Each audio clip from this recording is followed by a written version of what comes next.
हाय दोस्तों, मैं शशिकांत कुमार आप सभी को शशि कॉमर्स क्लास में स्वागत करता हूं। फिर से आज एक नए वीडियो के साथ आया हूं। क्लास 10 का हमारी अर्थव्यवस्था है और पार्ट 1 है अर्थव्यवस्था एवं इसके इतिहास। तो आइए ज़्यादा समय नहीं लेते हुए इसको शुरू करते हैं। सबसे पहले हम जानेंगे अर्थव्यवस्था और फिर इसके जानेंगे इसके विकास का इतिहास। अगर अर्थव्यवस्था की बात करते हैं तो ये दो शब्दों से बना है, अर्थ और व्यवस्था। अर्थ का मतलब होता है पैसा, धन, संपत्ति, और दूसरी चीज़ है व्यवस्था। व्यवस्था का मतलब हुआ कार्य प्रणाली, और इस प्रकार से बना अर्थ और व्यवस्था अर्थात अर्थव्यवस्था। अर्थव्यवस्था आर्थिक क्रियाओं का एक ऐसा संगठन है जिसके अंतर्गत लोग काम करके अपना जीवन यापन चलाते हैं। अर्थव्यवस्था आर्थिक क्रियाओं का एक ऐसा संगठन है जिसके अंतर्गत लोग काम करके अपने जीवन यापन करते हैं। इसमें एक शब्द आता है आर्थिक क्रिया।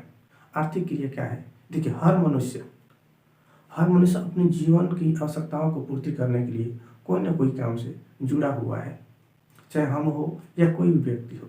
वो अपनी ज़रूरत के लिए, साथ ही साथ अपने परिवार की भरण पोषण करने के लिए कोई ना कोई क्रिया से जुड़ा हुआ है। अर्थात जब हम कोई क्रिया करते हैं और वो क्रिया करने के बाद हमको अर्थ की प्राप्ति होती है तो वह क्रिया आपकी आर्थिक क्रिया कहलाती है। और वहीं आर्थिक क्रियाओं का एक संगठन है अर्थव्यवस्था। अर्थव्यवस्था के अंतर्गत हम कोई काम करके अपना और साथ ही अपने परिवार की ज़रूरतों को पूरा करते हैं। इससे पहला एक शब्द है उपनिवेश। उपनिवेश क्या है या उपनिवेश किसे कहते हैं? तो देखिए, उपनिवेश जब कोई समृद्धशाली या शक्तिशाली राष्ट्र किसी कमजोर राष्ट्र पर या किसी अन्य राष्ट्र पर अपना अधिकार कर लेता है और वह जो कमजोर राष्ट्र है उसका व्यवसायिक नियंत्रण उस जो शक्तिशाली राष्ट्र है उसके हाथों में चला जाता है, तो हम उस कमजोर राष्ट्र को, उस शक्तिशाली राष्ट्र का उपनिवेश कहते हैं। उदाहरण के लिए अगर बात करें तो हमारा भारत ब्रिटेन का एक उपनिवेश था, जो कि 200 वर्षों तक ब्रिटेन ने भारत का भरपूर शोषण किया। यहाँ की जितने भी संसाधनें थी, जितनी भी खनिज था, सबका भरपूर रूप से दोहन किया। इस तरीके से देखिए तो भारत की आर्थिक विकास को ब्रिटेन पूर्ण रूप से मंद गति ला दिया।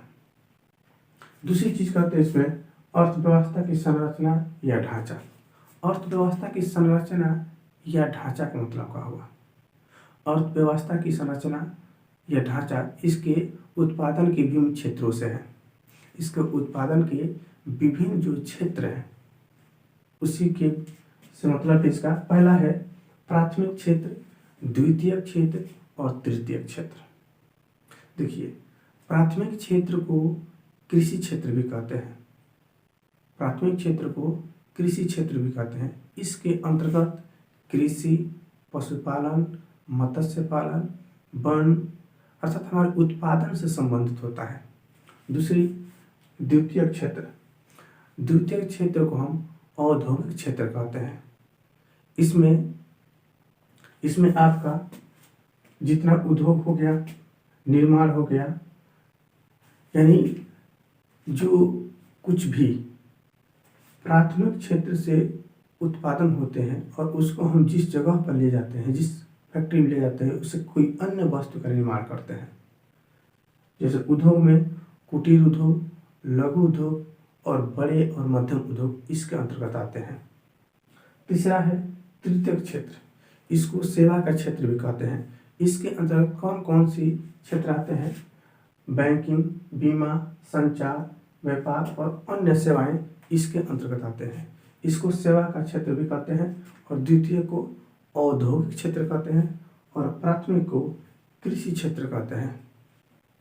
उसके बाद देखते हैं अर्थव्यवस्था के प्रकार।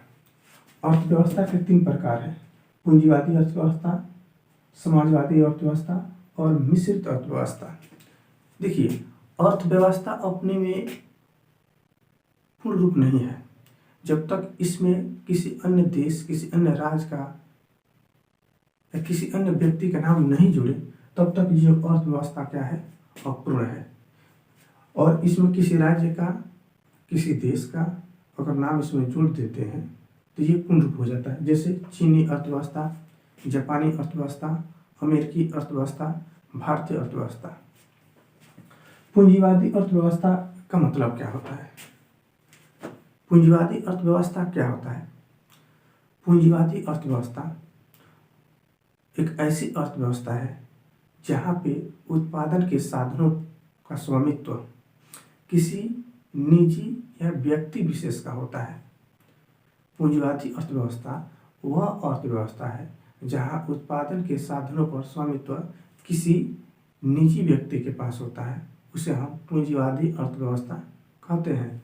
जैसे जापान हो गया, अमेरिका हो गया। दूसरा है समाजवादी अर्थव्यवस्था।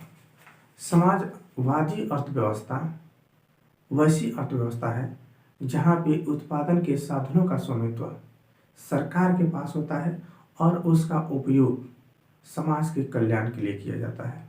तो वैसी अर्थव्यवस्था को हम समाजवादी अर्थव्यवस्था कहते हैं। फिर से देखिए, समाजवादी अर्थव्यवस्था एक ऐसी अर्थव्यवस्था है जहाँ पर उत्पादन के साधनों का स्वामित्व सरकार के पास होता है और उसका उपयोग समाज के कल्याण के लिए होता है। जैसे आपका क्या हो जाएगा, चीन हो गया। तीसरा है मिश्रित अर्थव्यवस्था। पूंजीवादी और समाजवादी का मिश्रित रूप है आपका मिश्रित अर्थव्यवस्था। अर्थात मिश्रित अर्थव्यवस्था वैसी अर्थव्यवस्था है जहाँ पे उत्पादन के साधनों का स्वामित्व निजी व्यक्ति और सरकार दोनों के पास होता है। वैसी अर्थव्यवस्था को हम मिश्रित अर्थव्यवस्था कहते हैं और इसका उदाहरण हमारा भारत है। उसके बाद देखिए अर्थव्यवस्था का विकास। अर्थव्यवस्था का दो तरीके से विकास होता है, एक आर्थिक विकास और एक मौद्रिक विकास। इसके बाद है समावेशी विकास। समावेशी विकास क्या है? समावेशी विकास विकास की वह प्रक्रिया या आर्थिक विकास की जिस प्रक्रिया, जैसे भी आपको सुलभ लगे, विकास की वह प्रक्रिया जिसमें समाज के सभी वर्गों का विकास की वह प्रक्रिया जिसमें समाज के सभी वर्गों का स्थान ऊंचा हो जाए, अर्थात सबका विकास हो, और विकास की प्रक्रिया से समाज का कोई भी वर्ग छूटे नहीं, तो उस विकास की प्रक्रिया को हम समावेशी विकास कहते हैं। फिर से एक बात देखिए, समावेशी विकास आर्थिक विकास की वह प्रक्रिया है जिसके अंतर्गत समाज के सभी वर्गों का विकास को देखा जाता है और कोई भी वर्ग उससे छूटता नहीं है। तो वैसी विकास की प्रक्रिया को हम समावेशी विकास की प्रक्रिया कहते हैं। आज के लिए इतना ही। फिर से ये जो वीडियो है एक पार्ट में कंप्लीट नहीं होगा, फिर इसका दूसरी हम वीडियो बनाएंगे जिसमें इस पार्ट को हम जो है आपका अर्थव्यवस्था एवं इसके विकास के इतिहास दूसरी वीडियो में इसको हम कंप्लीट करेंगे। आज के लिए इतना ही। जय हिंद।